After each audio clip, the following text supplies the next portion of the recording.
आमल की एकादशी 10 मार्च 2025 सोमवार का दिन है। आज आमल की एकादशी है, जिसको करने से बोला जाता है 1000 गौदान का पुण्य प्राप्त होता है। अगर आप लोग व्रत करते हैं तो यह कथा जरूर सुने, और अगर व्रत नहीं भी करते हैं तो यह कथा जरूर सुने। बोला जाता है कथा सुनने से आदमी के सब पाप नष्ट हो जाते हैं। तो आप लोगों का स्वागत है रजत रोहित सिंह यूट्यूब चैनल पे। आज मैं आप लोगों को सुनाती हूँ आमल की एकादशी की कथा।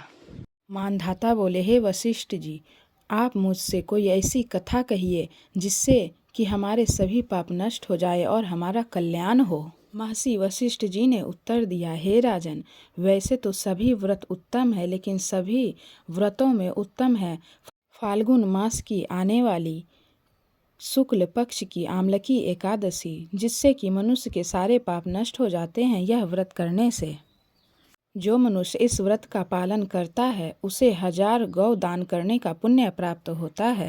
इस एकादशी की कथा मैं आपको सुनाता हूँ, आप ध्यान पूर्वक से इसकी कथा सुने। वैदिक नामक एक नगर में ब्राह्मण, क्षत्रिय, वैश्य और शूद्र, ये चारों जाति के परिवार आनंद पूर्वक निवास करते थे। वहाँ पर वेद तेज ध्वनि से हमेशा सुनाई पड़ती थी। पापी, नास्तिक, दुराचारी वहाँ पे कोई नहीं था। उस नगर में चैत्र रथ नाम चंद्रवंशी राजा निवास करता था, जो कि विष्णु भगवान के परम भक्त यानी प्रिय भक्त थे, जो विष्णु भगवान को बहुत मानते थे। उस नगर के हर एक व्यक्ति एकादशी का पालन करता था और सभी विष्णु भगवान के बड़े भक्त थे। प्रत्येक वर्ष की तरह फाल्गुन मास की शुक्ल पक्ष की आमलकी एकादशी आई। उस दिन उस नगर में बूढ़े बच्चे सभी ने एकादशी का हर्ष पूर्वक पालन किया। राजा अपनी सारी प्रजा को लेकर मंदिर गया और वहां पे कुंभ स्थापित करके धूप दीप पंचरत्न सबसे आमले वृक्ष की विधिवत पूजा किया और स्तुति करने लगा। हे धात्री, आप ब्रह्मा जी द्वारा उत्पन्न हुई हो एवं सभी प्रकार के कष्ट को नष्ट करने वाली हो, अतः आपको नमस्कार हो। अब आप मेरा अर्घ स्वीकार करें। आप रामचंद्र जी द्वारा सम्मानित हैं एवं मैं आपसे प्रार्थना करता हूँ कि आप मेरा समूल पापों को नष्ट करें। मंदिर में सभी ने रात्रि जागरण किया। रात के समय वहाँ एक बहेलिया आया जो कि अत्यंत दुराचारी था। वह अपने परिवार का पालन भरण पोषण जीव जंतुओं की हत्या करके किया करता था। उस दिन उसे कोई शिकार नहीं मिला, इसके कारण वह निराहार था।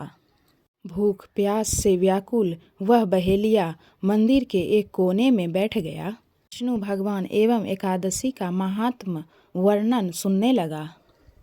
इस प्रकार अन्य मनुष्यों की तरह उसने भी रात्रि जागरण कर लिया। प्रातःकाल होते ही सब अपने अपने घर को चले गए। वो बहेलिया भी अपने घर चला गया और घर जाकर भोजन किया। कुछ समय पश्चात उसकी मृत्यु हो गई, मगर उसके आमलकी एकादशी के पालन से उसका जन्म राजा विदुरथ के घर में हुआ तथा उसका नाम वसुरथ रखा गया।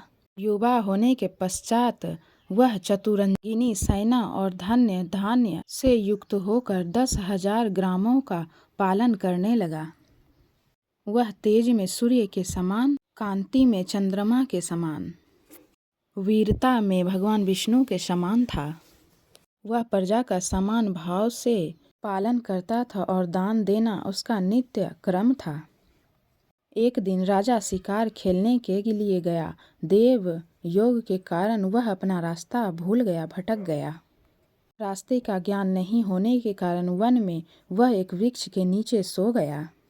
कुछ देर में वहां पे पहाड़ी मलेच्छ आ गए और वह राजा को मारो मारो करके दौड़ने लगे। मलेच्छों ने कहा कि ये इस राजा ने हमारे माता पिता व हमारे पुत्र को मारा है, तो इसे हम लोग जरूर मारेंगे। और मारो मारो करके सभी दौड़ने लगे। सभी ने राजा के ऊपर अस्त्र शस्त्र फेंके, लेकिन सारे अस्त्र नीचे गिरकर गायब हो रहे थे और राजा पर कोई असर नहीं हो रहा था। अंत में मलेच्छों का अस्त्र शस्त्र वापस उन्हीं पे प्रहार करने लगा। उसी समय राजा के शरीर से एक दिव्य स्त्री उत्पन्न हुई। वह स्त्री अत्यंत सुंदर होते हुए उसकी भुकीटी टेढ़ी थी, आँखों से उसके लाल लाल अग्नि निकल रही थी। वह स्त्री मलेच्छों को मारने के लिए दौड़ी। थोड़ी ही देर में उसने सभी मलेच्छों को काल के गाल में पहुंचा दिया। जब राजा सो करके उठा तो उसने देखा कि यहाँ पे सारे मलेच्छ मरे हुए हैं। तो उसने पूछा कि इसे किसने मारा है, इस वन में मेरा कौन हितैषी है। उसी समय आकाशवाणी हुई, हे राजा, विष्णु भगवान के अलावा तुम्हारा कौन सहायता कर सकता है। यह आकाशवाणी सुनकर राजा अपने नगर को वापस आ गया और सुखपूर्वक निवास करने लगा। तो ये थी आमलकी एकादशी की कथा। आमलकी एकादशी का पालन करने से हमारे सभी पाप नष्ट हो जाते हैं और हमें 1000 गौदान का पुण्य प्राप्त होता है। तो आप लोगों को आमलकी एकादशी की हार्दिक शुभकामनाएं। अगर आप लोगों को मेरी वीडियो अच्छी लगी हो तो लाइक ज़रूर करें और हमारे कमेंट बॉक्स में हर हर महादेव ज़रूर लिखें। हर हर महादेव।